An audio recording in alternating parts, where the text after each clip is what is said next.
नमस्कार दोस्तों, three little tutor channel में आपका बहुत बहुत स्वागत है। दोस्तों, हमारे चैनल पर आपको केंद्रीय विद्यालय एडमिशन से जुड़ी सभी महत्वपूर्ण जानकारियां वीडियोस के माध्यम से टाइम टू टाइम दी जा रही हैं।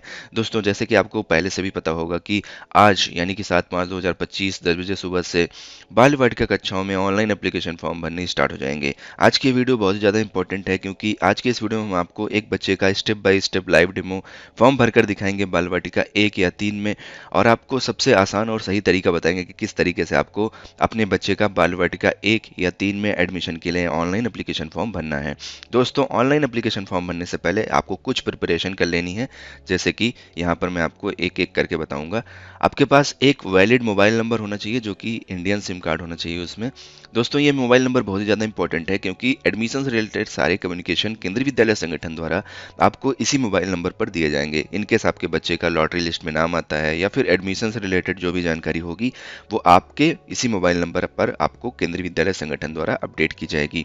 इसलिए ये मोबाइल नंबर सही सही होना चाहिए, बच्चे के माता या पिता का होना चाहिए। अगर आप साइबर कैफ़े से भी फॉर्म भरवा रहे हैं तो वहाँ पर आप अपना ही मोबाइल नंबर दें, साइबर कैफ़े वाले का मत दें, क्योंकि सारी इंपॉर्टेंट इन्फॉर्मेशन आपको इसी पे मिलेगी। इनकेस हो सकता है साइबर कैफ़े वाले से वो इन्फॉर्मेशन मिस हो जाए। उसके बाद दोस्तों, एक वैलिड ईमेल एड्रेस होना चाहिए। अगर आप खुद से फॉर्म भर रहे हैं तो आप बच्चे के माता या पिता अपना वैलिड ईमेल एड्रेस दे सकते हैं। साइबर कैफ़े से भी भरवा रहे हैं तो वहाँ पर भी बच्चे के माता या पिता को अपना वैलिड ईमेल एड्रेस देना होगा, जीमेल एड्रेस दोस्तों। उसके बाद दोस्तों आगे बढ़ते हैं। यहाँ पर एक डिजिटल फोटोग्राफ यानी कि बच्चे का फ़ोटो का एक सॉफ्ट कॉपी होना चाहिए दोस्तों, जो कि क्लियर होना चाहिए, बहुत ज़्यादा पुरानी फ़ोटो ना हो और बैकग्राउंड वगैरह अच्छे से हो, क्लियर फ़ोटो हो। और इसकी जो साइज़ है वो 256 KB से कम होनी चाहिए, जिसका फॉर्मेट है JPEG या फिर PNG फाइल फॉर्मेट में होना चाहिए। उसके बाद दोस्तों, एक scan copy of child birth certificate, बच्चे का जन्म प्रमाण पत्र, बर्थ सर्टिफिकेट का जो है वो स्कैंड कॉपी होना चाहिए, सॉफ्ट कॉपी होना चाहिए, जिसका जो फाइल फॉर्मेट है वो JPEG या फिर PNG फॉर्मेट होना चाहिए और इसकी जो साइज़ है 256 KB या फिर उससे कम होनी चाहिए। उसके बाद दोस्तों, इसी तरीके से जितने भी सर्टिफिकेट आपके बच्चे के लिए एप्लीकेबल हैं वो सारे सर्टिफिकेट आपके पास फॉर्म भरते टाइम अवेलेबल होने चाहिए। वहाँ पर आपको जानकारी देखकर एप्लीकेशन फॉर्म में भरनी है ताकि कोई भी जानकारी मिसमैच ना हो। जैसे कि बच्चे का नाम, डेट ऑफ बर्थ वगैरह अगर आप भर रहे हैं तो बर्थ सर्टिफिकेट आपके सामने होना चाहिए, उसी से मिलाकर आप जो है वो डिटेल्स वहाँ पर भरेंगे, यानी कि मिसमैच जानकारी ना हो, दोनों जानकारी सेम रहे, ताकि जब भी आपके बच्चे का एडमिशन हो जाए और डॉक्यूमेंट वेरिफिकेशन हो तो वहाँ पर कोई भी ग्लिच ना आए, यानी कि ऐसा ना हो कि जानकारियाँ मैच नहीं हो रही हैं। तो दोस्तों, यहाँ पर एक पर्टिकुलर सर्टिफिकेट के बारे में बताया गया है कि अगर आप इकोनॉमिकली वीकर सेक्शन के अंतर्गत अप्लाई कर रहे हैं तो उससे संबंधित जो गवर्नमेंट का सर्टिफिकेट है वो आपके पास होना चाहिए, क्योंकि वहाँ पर certificate number, certificate details, certificate कब बना, किसने बनाया, किसके द्वारा जारी किया गया है, ये सारी जानकारी भरनी होती है। इसी तरीके से दोस्तों, ऐसे बच्चे जिनके माता पिता सरकारी नौकरी में हैं, केंद्र सरकार के कर्मचारी हैं या फिर राज्य सरकार के कर्मचारी हैं, जिनके आधार पर सर्विस प्रायोरिटी कैटेगरी में फॉर्म भरा जा रहा है, तो दोस्तों ऐसे बच्चों को ट्रांसफ़र सर्टिफिकेट जो है वो देना होता है। तो ट्रांसफ़र सर्टिफिकेट, जैसे कि हमने अपनी पिछली वीडियो में आपको बताया कि ऑफिस के हेड के द्वारा जो है बनाया जाता है, उसमें आपके सर्विस के दौरान पिछले 7 सालों में कितने नंबर ऑफ ट्रांसफ़र हुए हैं उनकी पूरी डिटेल्स भरी हुई होती है। वही डिटेल्स आपको यहाँ ऑनलाइन एप्लीकेशन फॉर्म में भी भरना होगा अगर आप सर्विस प्रायोरिटी कैटेगरी क्लेम करते हैं तो ये सर्टिफिकेट आप अपने साथ लेकर बैठे हैं ऑनलाइन एप्लीकेशन फॉर्म भरने के लिए, क्योंकि वहाँ पर ट्रांसफ़र्स की पूरी डिटेल भरनी होती है, कब कहाँ हुआ ट्रांसफ़र, कितने दिन आपका स्टे कहाँ पर था, ये सारी जानकारी। उसके बाद दोस्तों, अगर बच्चा in case child with special need यानी कि फिजिकली हैंडीकैप्ड है, दिव्यांग बच्चा है, इस श्रेणी में आता है, तो उससे संबंधित जो गवर्नमेंट इशूड सर्टिफिकेट है वो भी आप सॉफ्ट कॉपी रखें, 256 KB से कम हो, JPEG फॉर्मेट में हो। ये भी एडमिशन पोर्टल में अपलोड किया जाता है। तो दोस्तों, ये कुछ जानकारियाँ थी जो आपको पहले से तैयार करके रखनी है। उसके बाद दोस्तों, स्टेप्स देख लेते हैं कि ऑनलाइन एप्लीकेशन फॉर्म भरने के स्टेप्स क्या क्या हैं। दोस्तों, सबसे पहला स्टेप्स है कि आपको इंस्ट्रक्शंस को पढ़ना है। तो दोस्तों, यहाँ पर हम इंस्ट्रक्शंस को एनालाइज करके ही ये वीडियो बना रहे हैं। तो आप अगर हमारी वीडियो को देख रहे हैं तो अब मैं नहीं रिकमेंड करूंगा कि आप जो है इंस्ट्रक्शंस को पढ़ें, क्योंकि इंस्ट्रक्शंस बहुत ज़्यादा होते हैं। एज यू विश, अगर आप चाहें तो इंस्ट्रक्शंस को पढ़ सकते हैं। उसके बाद दोस्तों, रजिस्ट्रेशन करना होता है। First time user sign up करिए, मोबाइल नंबर और ईमेल के जरिए आपको साइन अप करना होता है, रजिस्ट्रेशन करना होता है। उसके बाद रजिस्ट्रेशन की डिटेल आ जाएगी, उसमें आपको एक लॉगिन कोड मिलेगा। उसी लॉगिन कोड का इस्तेमाल करते हुए आप एडमिशन पोर्टल में लॉगिन करेंगे। लॉगिन कोड लगेगा, बच्चे का डेट ऑफ बर्थ लगेगा, मोबाइल नंबर लगेगा और आप लॉगिन हो जाएंगे। उसके बाद दोस्तों आपको पूरा एप्लीकेशन फॉर्म सही सही भरना है, डॉक्यूमेंट्स अपलोड करने हैं। उसके बाद आपको एक बार फॉर्म को रिव्यू कर लेना है, सारा फॉर्म सही से चेक कर लेना है कि सारी डिटेल्स जो भरी हैं या नहीं, सही भरी है या नहीं भरी है। उसके बाद दोस्तों वहाँ पर एक डिक्लेरेशन होता है, वहाँ पर आपको टिक मार्क करना होता है। उसके बाद आपको फॉर्म को सबमिट कर देना होता है।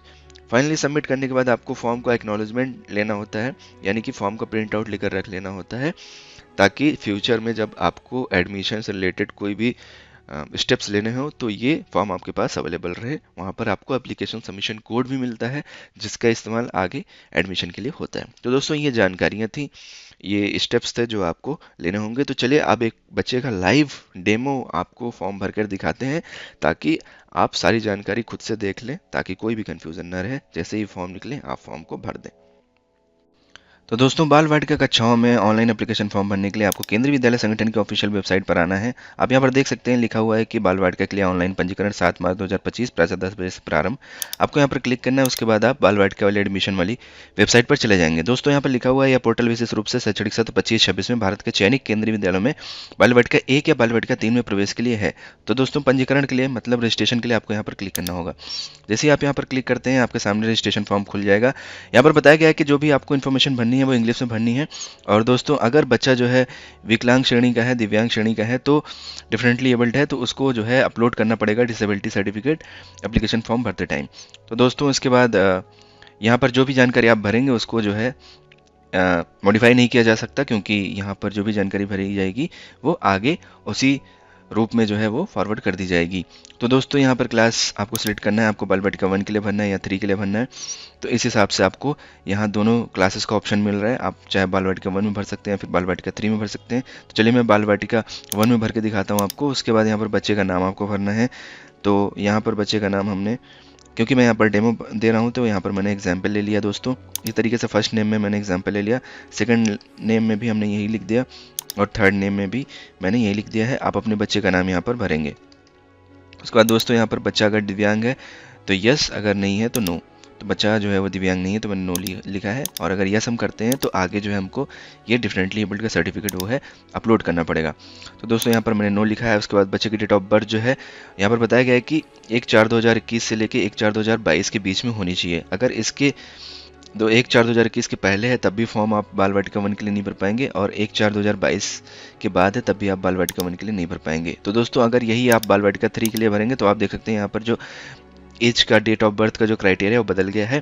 बाल वाटिका 3 में अगर भर रहे हैं तो आपके बच्चे की जो एज है वो 1/4/2019 से पहले की नहीं होनी चाहिए और 1/4/2020 के बाद की नहीं होनी चाहिए, इसके बीच की होनी चाहिए। तो बाल वाटिका 1 के लिए हम यहाँ पर फॉर्म भर रहे थे। तो चलिए दोस्तों बच्ची का जो डेट ऑफ बर्थ है वो हम यहाँ पर भर कर दिखाते हैं आपको।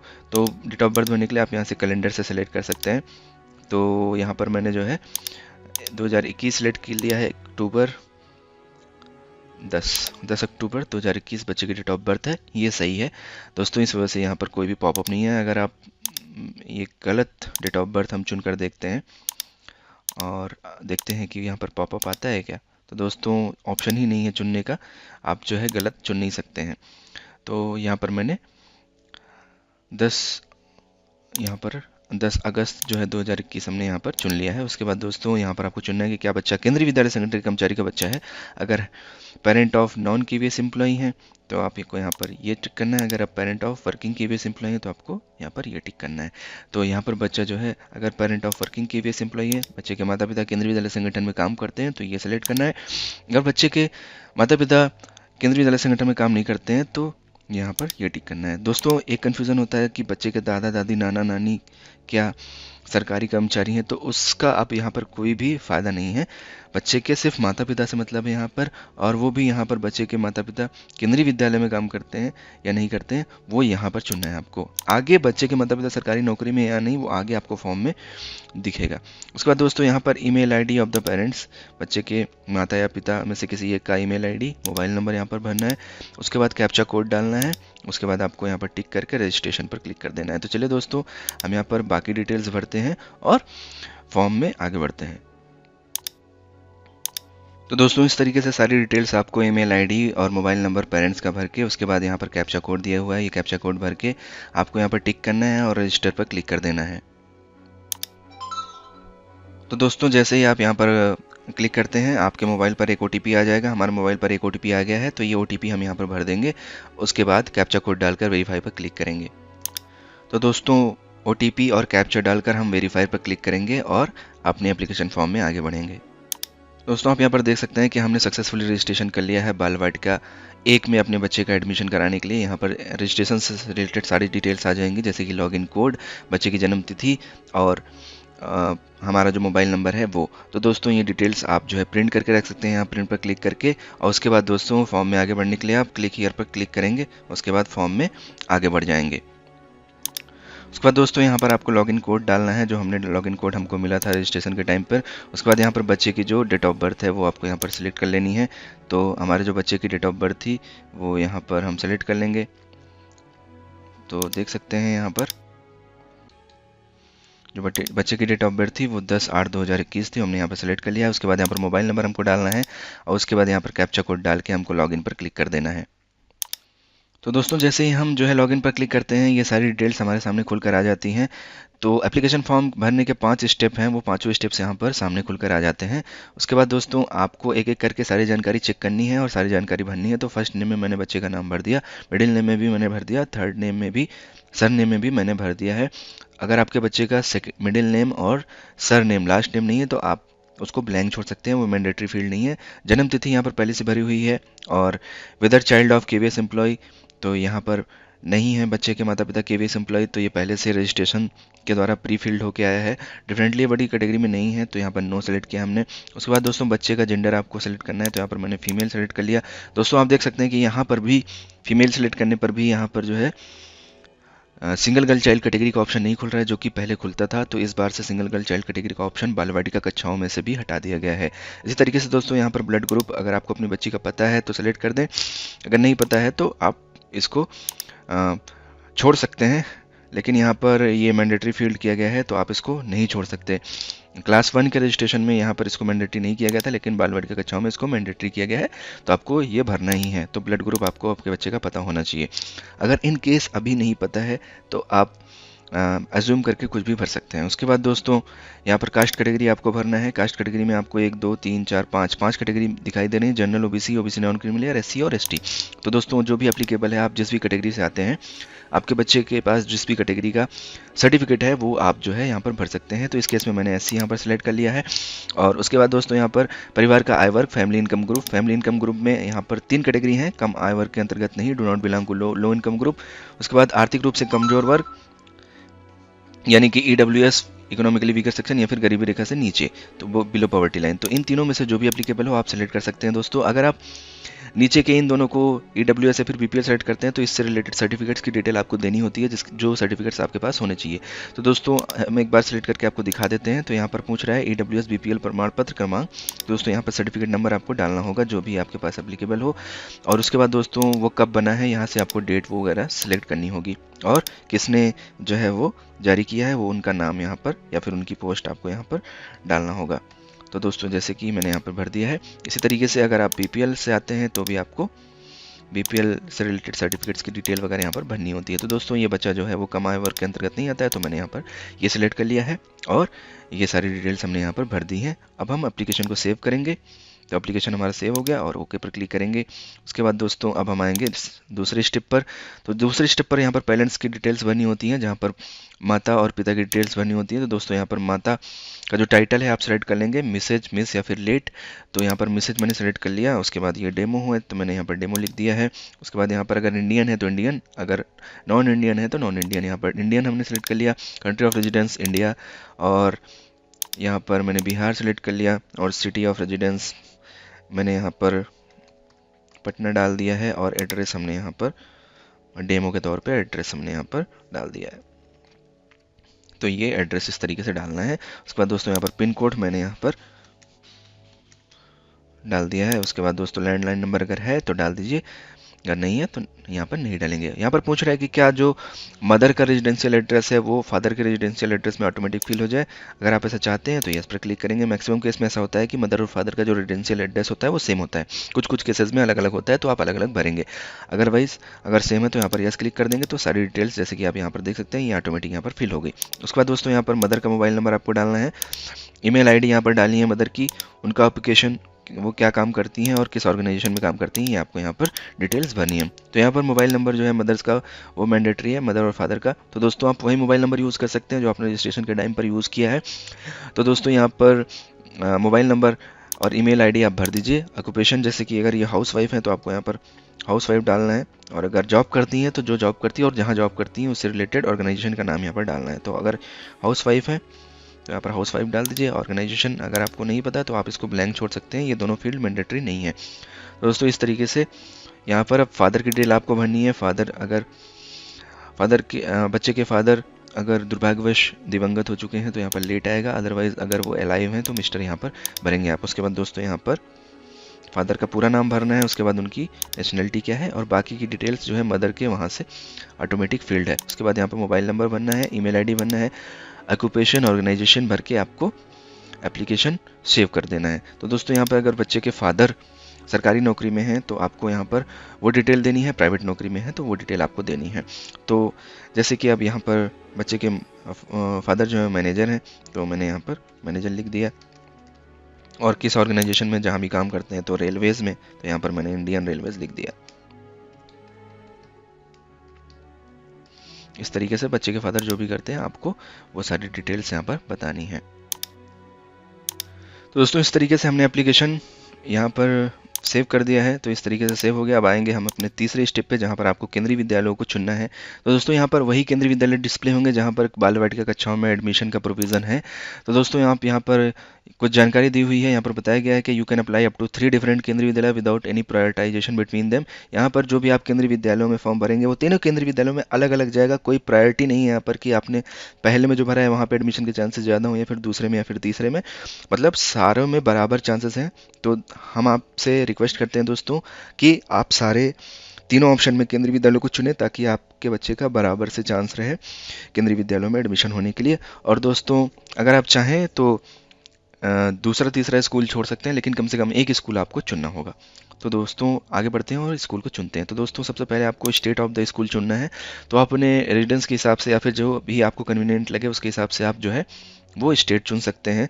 उदाहरण के तौर पर हमने यहाँ पर उत्तर प्रदेश चुन लिया है। और उसके बाद दोस्तों उत्तर प्रदेश में ये देखिए सिर्फ इतने केंद्रीय विद्यालय हैं जहाँ बाल वाटिका 1 में एडमिशन का प्रोविज़न है। केवी इटावा ललितपुर, केवी आईएम लखनऊ, केवी नंबर 1 एएफएस गोरखपुर, केवी सिद्धार्थनगर। तो सिर्फ इन केंद्रीय विद्यालयों में जो है वो बाल वाटिका 1 में एडमिशन का प्रोविज़न है उत्तर प्रदेश में। इसी तरीके से दोस्तों आप चेक कर सकते हैं राजस्थान में सिर्फ 2 केंद्रीय विद्यालय में, और इसी तरीके से नागालैंड, तो हनुमानगढ़ और श्रीगंगानगर। तो इस तरीके से दोस्तों आप जिस भी स्टेट में इंटरेस्टेड हैं वहाँ पर चेक कर सकते हैं, वहाँ पर आपको दिखेगा। तो ये जैसे आप देख सकते हैं वेस्ट बंगाल में केवी बल्ली गुंगे और कोसीपोरे। तो इसी तरीके से आप जो है चेक कर लीजिए। छत्तीसगढ़ में देख लीजिए तो छत्तीसगढ़ में सिर्फ केवी नारायणपुर, केवी राजनांदगांव। तो दोस्तों सेलेक्ट करते हैं चलिए दिल्ली के। तो दिल्ली में यहाँ पर 3 है, केवी रोहनी सेक्टर 28, केवी नरेला, केवी अर्जनगढ़। और इसी तरीके से आप जो भी स्टेट आपके लिए एप्लीकेबल हो वो आप चुन लीजिए। तो मैंने यहाँ पर केवी रोहनी सेक्टर 28। अब यहाँ पर जो ये केंद्रीय विद्यालय है ये डीडीए द्वारा स्पॉन्सरिंग है, दिल्ली डेवलपमेंट अथॉरिटी के द्वारा। उसके बाद जो आपके घर से जो केंद्रीय विद्यालय की दूरी है, क्योंकि ये अर्बन एरिया में पड़ता है तो 5 किलोमीटर या उससे का कम का क्राइटेरिया है। तो यहाँ पर हमने सेलेक्ट कर लिया। अगर हम यहाँ पर अधिक का करते हैं तो हमारा जो फॉर्म है वो आरटी कैटेगरी में नहीं जाएगा, और अगर हम कम पे करते हैं तो हमारा फॉर्म जो है आरटी कैटेगरी में ऑटोमेटिक चला जाएगा। उसके बाद दोस्तों अगर आप सर्विस प्रायोरिटी कैटेगरी में हैं तो यहाँ पर पेरेंट्स को चुनना है, माता या पिता जिसके आधार पर आप सर्विस प्रायोरिटी कैटेगरी क्लेम कर रहे हैं। तो यहाँ पर मैंने फादर, और यहाँ पर सर्विस प्रायोरिटी कैटेगरी बच्चे के माता पिता कौन सी कैटेगरी में आते हैं इस पर हमने अलग से वीडियो बना रखा है। वीडियो को अगर आपने नहीं देखा है तो वीडियो देख लीजिए, आपको सारी चीज़ें क्लियर हो जाएंगी। तो बच्चे के फादर क्योंकि इंडियन रेलवेज में है तो ये कैटेगरी 1 में आता है, तो हमने यहाँ पर कैटेगरी 1 चुन लिया है। तो दोस्तों इस तरीके से हमने पहला केंद्रीय विद्यालय चुन लिया और सेव एप्लीकेशन पर क्लिक कर दिया। अब इसी तरीके से दोस्तों पहला हमारा हो गया। अब हम दूसरे केंद्रीय विद्यालय को चुनेंगे। दूसरे केंद्रीय विद्यालय को मैं चलिए आपको एक अलग स्टेट से चुन के दिखाता हूँ। तो मैंने बिहार सेलेक्ट कर लिया, तो बिहार में सासाराम केवी, तो इसको जो स्पॉन्सर कर रहा है बिहार स्टेट गवर्नमेंट।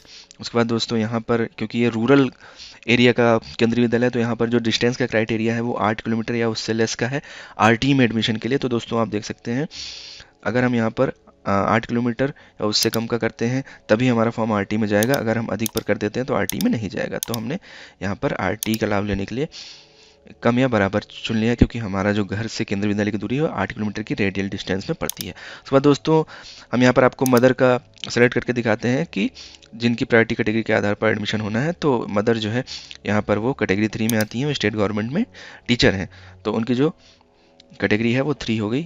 हमने यहाँ पर एप्लीकेशन सेव कर दिया। अब इसी तरीके से हमने तीसरा स्कूल यहाँ पर चुनना है। दोस्तों तीसरे स्कूल चुनने के लिए हम एक दूसरे स्टेट का आपको दिखा देते हैं, मान लीजिए हरियाणा का दिखा देते हैं। तो हरियाणा में केवी अम्बाला नंबर 1। अब ये इसको जो स्पॉन्सर कर रहा है वो इंडियन आर्मी स्पॉन्सर कर रहा है, और जो ये अर्बन एरिया का है, तो 5 किलोमीटर के डिस्टेंस का क्राइटेरिया हमने यहाँ पर फुलफिल किया है। उसके बाद फादर के आधार पर लेना है हमको यहाँ पर। तो हमने यहाँ पर जो फादर हैं वो सरकारी नौकरी में नहीं है, तो मैंने यहाँ पर कैटेगरी 5 चुन लिया है और यहाँ पर हमने एप्लीकेशन सबमिट कर दिया है। तो इस तरीके से हमने तीनों जो है केंद्रीय विद्यालयों का चुनाव यहाँ पर कर लिया है। आप देख सकते हैं यहाँ पर डिटेल्स पहले से भर के आ रही हैं। अब दोस्तों अब आगे बढ़ते हैं और यहाँ पर सेव एप्लीकेशन पर क्लिक करते हैं। तो दोस्तों जैसे ही एप्लीकेशन यहाँ पर हमने सेव किया, हमारे जो केंद्रीय विद्यालय की डिटेल्स हैं वो भर गई। अब हम यहाँ पर ट्रांसफ़र डिटेल्स भरेंगे। अगर आप सर्विस प्रायोरिटी कैटेगरी के आधार पर ले रहे हैं तो आपको यहाँ पर सारी जो है ट्रांसफ़र डिटेल्स वगैरह भरनी होती हैं। दोस्तों यहाँ पर आप जो है क्लिक करके यहाँ पर भर सकते हैं कि किसके आधार पर, जैसे कि फादर के आधार पर हमने लिया तो अभी उनकी पोस्टिंग कहाँ पे है, तो जैसे नागपुर में है तो मैंने यहाँ पर नागपुर लिख दिया। उसके बाद किस डेट से किस डेट तक थे वो यहाँ पे। तो फ्रॉम में आप मान लीजिए बहुत पहले से यहाँ पर हैं, और फ्रॉम से लेके फिर टू में उनके यहाँ पर कितने नंबर ऑफ़ ट्रांसफ़र, कितना डिस्टेंस, मान लो 60 किलोमीटर है, ट्रांसफ़र ऑर्डर नंबर आप यहाँ पर डाल के उसके बाद यहाँ पर ऐड कर देंगे। तो एक ट्रांसफ़र हुआ है तो एक, और उसके बाद अगर आप मल्टीपल ट्रांसफ़र हुए हैं तो मल्टीपल डिटेल्स आपको यहाँ पर भरनी है। तो इस तरीके से उसके बाद आपको एप्लीकेशन को सेव करके आगे बढ़ना है। अब यहाँ पर हमको डॉक्यूमेंट्स अपलोड करना है। इसमें बच्चे की फ़ोटो और बच्चे की जन्म तिथि का प्रमाण पत्र हमको भरना है। तो बच्चे की फ़ोटो के तौर पर हमने पहले से फ़ोटो बना कर रखा है, तो दोस्तों हम यहाँ पर अपलोड करेंगे। तो बच्चे की फ़ोटो सबसे पहले हम यहाँ पर अपलोड कर देते हैं। उसके बाद यहाँ पर बच्चे की जो डेट ऑफ बर्थ यानी कि जन्म प्रमाण पत्र है उसका हमने सॉफ्ट कॉपी यहाँ पर बना रखा है, वो भी हम यहाँ पर अपलोड कर देते हैं। उसके बाद आपको अपलोड पर क्लिक करना है। यहाँ पर अपलोड हो गया, आप इसको देख सकते हैं कि हमने जो अपलोड किया है वो सही अपलोड किया है कि नहीं। उसके बाद दोस्तों एक एक करके आपको अपलोड करना है डॉक्यूमेंट्स, अदरवाइज़ दोनों एक साथ नहीं होंगे। फिर मैंने इसको भी अपलोड कर दिया, ओके कर दिया। आप इसको व्यू कर सकते हैं।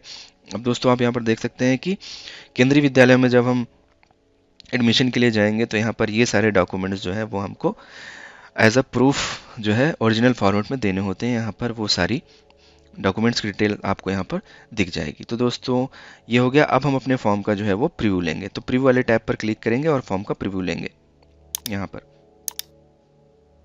तो दोस्तों प्रीव्यू में आप सारी डिटेल्स अच्छे से चेक कर लें, क्योंकि एक बार आपने सबमिट कर दिया तो फिर आप दोबारा से जो है वो फॉर्म जो है एडिट नहीं कर सकते हैं। तो प्रीव्यू में आपको सारी डिटेल्स दिख जाएगी। आपको सारी डिटेल्स अच्छे से चेक कर लेनी है। आपको तीन ही केंद्रीय विद्यालयों में अलग अलग फॉर्म जाता है, तो तीनों का अलग अलग प्रीव्यू आपको देखने को। तो इस तरीके से आपको सारी जानकारी चेक कर लेनी है। कहीं कोई गलती है तो आप बैक जाकर उसको एडिट भी कर सकते हैं।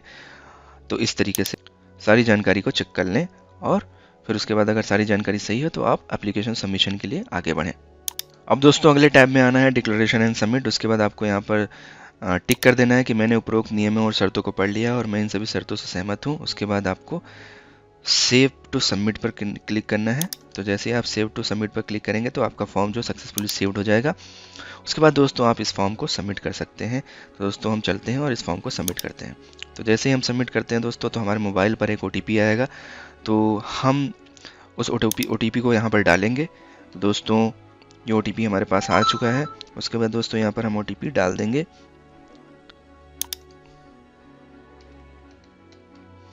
उसके बाद यहाँ पर कैप्चा कोड डालना है। उसके बाद दोस्तों आगे बढ़ना है और इसको वेरीफाई पर क्लिक कर देना है। तो जैसे हम वेरीफाई पर क्लिक करेंगे तो आप देख सकते हैं कि हमारा जो एप्लीकेशन है वो सबमिट हो गया है और हमारे मोबाइल पर भी मैसेज आ जाएगा, हमारे ईमेल पर भी मैसेज आ जाएगा। इस तरीके से जो है हमारा एप्लीकेशन फॉर्म सबमिट हो गया, हमारा लॉगिन कोड ये है, हमारा एप्लीकेशन सबमिशन कोड ये है और हमने किस डेट को किस टाइम पर सबमिट किया ये भी यहाँ पर डिस्प्ले हो रहा है। उसके बाद दोस्तों आप इसको व्यू कर सकते हैं, सबमिटेड एप्लीकेशन फॉर्म को, उसका प्रिंट आउट लेकर रख सकते हैं। और आप चाहें अगर आप से गलत फॉर्म भरा गया है तो आप एप्लीकेशन को कैंसिल भी कर सकते हैं यहाँ से। उसके बाद दोस्तों आप पूरे एप्लीकेशन को देख सकते हैं यहाँ माई एप्लीकेशन वाले टैब पर क्लिक करके, और यहाँ से आप जो है लिस्ट ऑफ बालवाटिका केवीज ये भी देख सकते हैं। तो दोस्तों इस तरह की जानकारी कंप्लीट हुई ऑनलाइन एप्लीकेशन फॉर्म भरने की, केंद्रीय विद्यालय में बालवाटिका 1 में ऑनलाइन एप्लीकेशन फॉर्म भरने की। सेम इसी तरीके से केंद्रीय विद्यालय बालवाटिका 3 में भी आप एप्लीकेशन फॉर्म भर सकते हैं।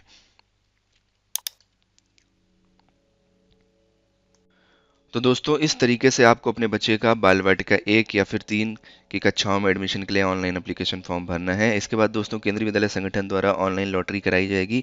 इसके बाद दोस्तों जो अगला स्टेप होगा उसमें केंद्रीय विद्यालय संगठन द्वारा बच्चे की सिलेक्टेड या प्रोविजनली सिलेक्टेड और वेटिंग लिस्ट जो है वो जनरेट की जाएगी और उसको जो है पब्लिश किया जाएगा, जहाँ पर आप चेक कर सकते हैं अपने बच्चे का कि आपके बच्चे का लिस्ट में नाम आया है नहीं आया है। इसके बाद दोस्तों आप जो है एडमिशन के लिए फर्दर प्रोसीड कर सकते हैं। दोस्तों ये वीडियो अगर आपको अच्छी लगे तो वीडियो को लाइक करिएगा, चैनल पर नए हैं तो चैनल को सब्सक्राइब करिएगा, बेल आइकन जरूर दबाइएगा ताकि आपको सारी जो है एडमिशन से related update time to time आपके मोबाइल फ़ोन पर नोटिफिकेशन के माध्यम से मिलती रहे।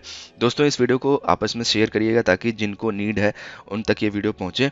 और दोस्तों मिलते हैं अपने अगले वीडियो में एक नई जानकारी के साथ, तब तक के लिए बाय बाय, टेक केयर। आपके कोई भी प्रश्न है तो आप कमेंट के माध्यम से पूछ सकते हैं, हम आपके कमेंट को लगातार एनालाइज कर रहे हैं और आपके कमेंट के रिप्लाई करने का हमेशा से प्रयास करते हैं। तो दोस्तों मिलते हैं अपने अगले वीडियो में, तब तक के लिए धन्यवाद।